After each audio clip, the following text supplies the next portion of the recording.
TDP తొలి జాబితాలో ప్రకటించిన ఓ అభ్యర్థి బరిలో నుంచి తప్పుకున్నారు. అదే సమయంలో జనసేన టికెట్ల సంఖ్య 21 నుంచి 22కి పెరిగింది. పి. గన్నవరం నుంచి టీడీపీ అభ్యర్థి సరిపెళ్ల రాజేష్ అలియాస్ మహాసేన రాజేష్ పేరును తొలి జాబితాలో అధినేత చంద్రబాబు ప్రకటించారు. అయితే ఇప్పుడు ఈ స్థానం టీడీపీ నుంచి జనసేనకు మారింది. పి. గన్నవరం స్థానానికి జనసేన తరపున గిడ్డి సత్యనారాయణ బరిలో ఉండనున్నట్లు జనసేన అధినేత పవన్ కళ్యాణ్ ప్రకటించారు. మరి మహాసేన రాజేష్ పోటీ నుండి తప్పుకోవడానికి కారణాలేంటి? పొత్తులో భాగంగా ఆ సీటు జనసేన ఎలా కైవసం చేసుకుంది?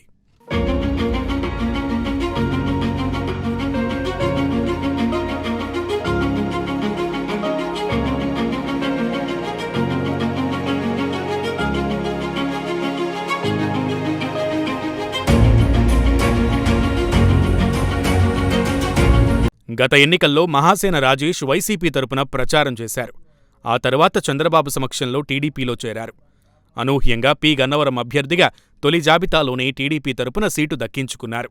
ఎప్పుడైతే రాజేష్కి సీటిచ్చారో ఒక్కసారిగా పి. గన్నవరం నియోజకవర్గంలో కుమ్ములాటలు మొదలయ్యాయి.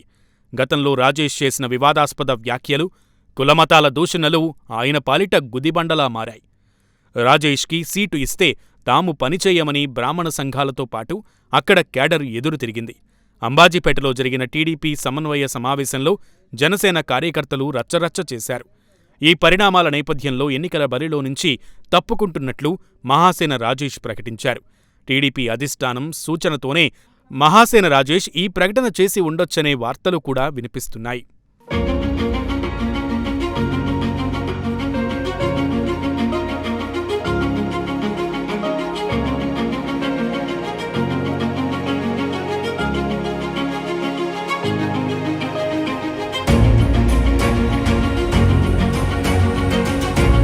ఇక కోనసీమ జిల్లాలోని పి. గన్నవరం నియోజకవర్గం ఎస్సీ రిజర్వ్డ్.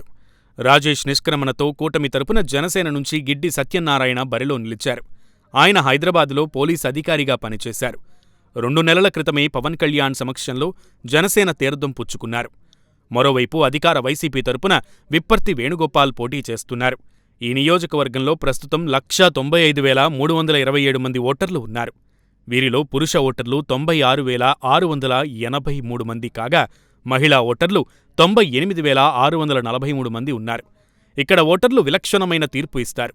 గత 3 ఎన్నికలను పరిశీలిస్తే ఇదే అర్థమవుతుంది. 2009లో కాంగ్రెస్ నుంచి పాముల రాజేశ్వరీదేవి, 2014లో టీడీపీ నుంచి పులపర్తి నారాయణమూర్తి,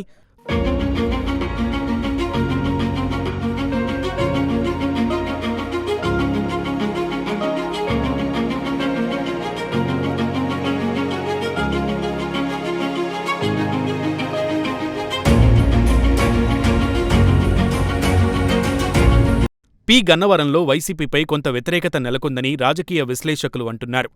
నియోజకవర్గంలో దెబ్బతిన్న రహదారులు, వంతెనలను పట్టించుకున్న దాఖలాలు లేవు. రైతులు, కూలీలు ఇలా అన్ని వర్గాల్లో ప్రభుత్వంపై అసంతృప్తి ఉంది. పైగా జనసేన నుంచి పోలీస్ అధికారి పోటీ చేస్తుండటంతో ఆ పార్టీకి కొంత అనుకూలత ఉంటుందని చెబుతున్నారు. జనసేన అధినేత సైతం ఈ నియోజకవర్గంపై స్పెషల్ ఫోకస్ పెట్టారట. పి. గన్నవరాన్ని ఎలాగైనా కొట్టాలనే కసితో ఉన్నారట. గత 3 ఎన్నికల్లో ఒక్కో పార్టీని ఆదరించిన పి. గన్నవరం ప్రజలు ఈసారి జనసేనను ఆదరిస్తారని ఆ పార్టీ నేతలు లెక్కలు కడుతున్నారు. మరి ఈసారి జనసేన గెలిచి చరిత్ర సృష్టిస్తుందా లేదా అనేది వేచి చూడాలి.